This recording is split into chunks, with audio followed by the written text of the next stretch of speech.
Assalamualaikum warahmatullahi wabarakatuh. Perkenalkan, nama saya Feby Putri Irianto dengan NIM 19033093 dari Prodi Pendidikan Fisika. Di sini saya akan membahas sedikit mengenai administrasi kurikulum. Yang pertama yaitu pengertian administrasi kurikulum, yang merupakan seluruh proses kegiatan yang direncanakan dan diusahakan secara sengaja dan bersungguh-sungguh serta pembinaan secara kontinu terhadap situasi belajar mengajar secara efektif dan efisien demi membantu tercapainya tujuan pendidikan yang telah ditetapkan. Pada tingkat sekolah apapun, yang menjadi tugas utama kepala sekolah ialah menjamin adanya program pengajaran yang baik bagi murid-muridnya. Karena pada dasarnya pengelolaan atau manajemen pendidikan fokus segala usahanya adalah terletak pada praktek belajar mengajar atau PBM.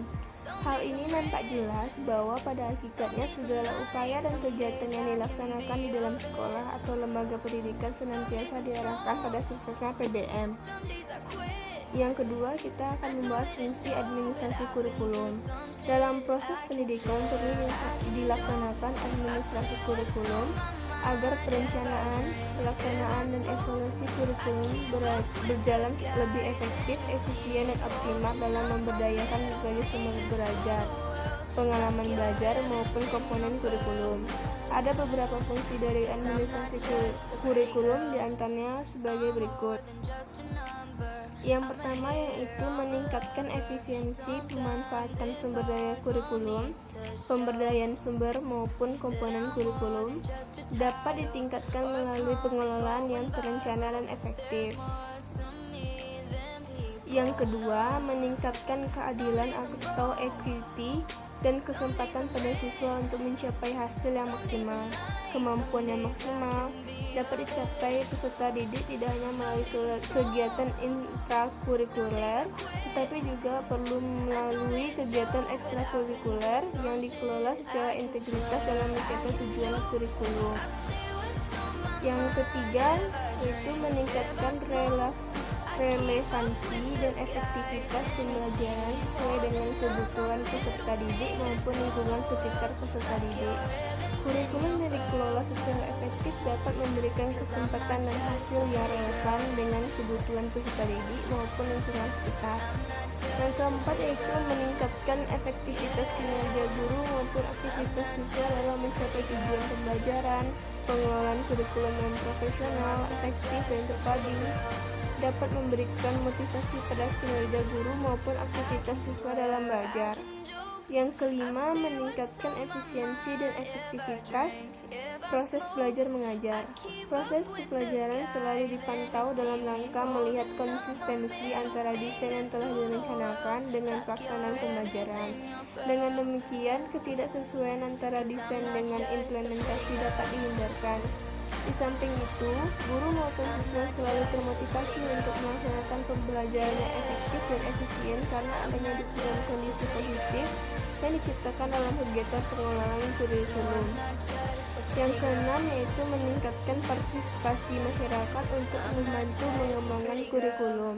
Kurikulum yang dikelola secara profesional akan melibatkan masyarakat, khususnya dalam mengisi bahan ajar atau sumber belajar perlu disesuaikan dengan ciri khas dan kebutuhan pembangunan daerah setempat. Selanjutnya yaitu komponen kurikulum.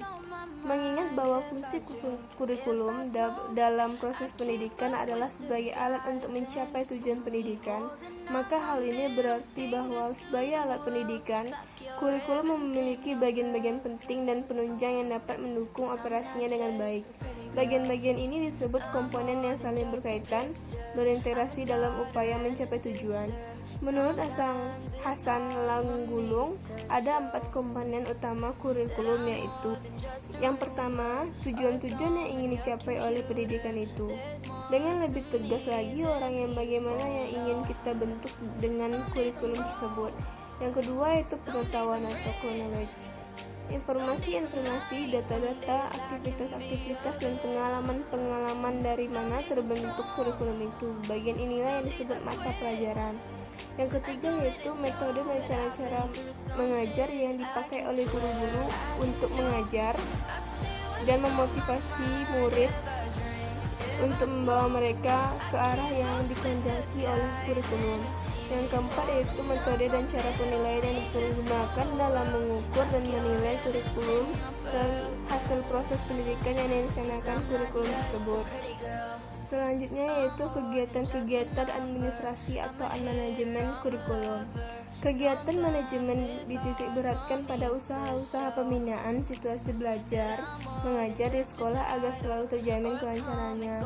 Kegiatan manajemen kurikulum yang terpenting di sini dapat disebutkan dua hal, yaitu yang pertama kegiatan yang amat erat kaitannya dengan tugas guru, yang kedua yaitu kegiatan yang erat kaitannya dengan proses belajar mengajar, yang ketiga yaitu kegiatan yang berhubungan dengan tugas guru ini meliputi yang pertama pembagian tugas mengajar, yang kedua pembagian tugas atau tanggung jawab dalam membina ekstrakurikuler, yang ketiga yaitu koordinasi penyusunan persiapan mengajar. Sedangkan untuk kegiatan yang berhubungan dengan proses pelaksanaan belajar mengajar, kegiatan ini meliputi yang pertama penyusunan jadwal pelajaran, yang kedua penyusunan program atau rencana berdasar satuan waktu tertentu, 1 bulan, semesteran atau tahunan, yang ketiga yaitu pengisian daftar kemajuan murid, yang keempat penyelenggaraan evaluasi hasil belajar, yang kelima laporan hasil evaluasi, dan yang keenam kegiatan bimbingan penyuluhan.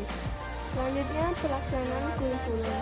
Sebagai salah satu batasan pengertian yang dimaksud dengan pelaksanaan kurikulum adalah pelaksanaan mengajar di kelas merupakan inti dari kegiatan pendidikan di sekolah. Dalam pelaksanaan mengajar di kelas, guru menyempatkan perhatian hanya pada interaksi proses belajar mengajar. Namun demikian, fisik, ruangan, dan aktivitas kelas tidak luput dari perhatiannya. Justru sudah dimulai semenjak memasuki ruangan belajar. Oleh karena itu, selama guru berada dalam kelas terbagi menjadi 3 tahap, yaitu tahap persiapan, pelaksanaan pelajaran, dan tahap penutupan. Yang pertama yang persiapan. Yang dimaksud dengan tahapan ini persiapan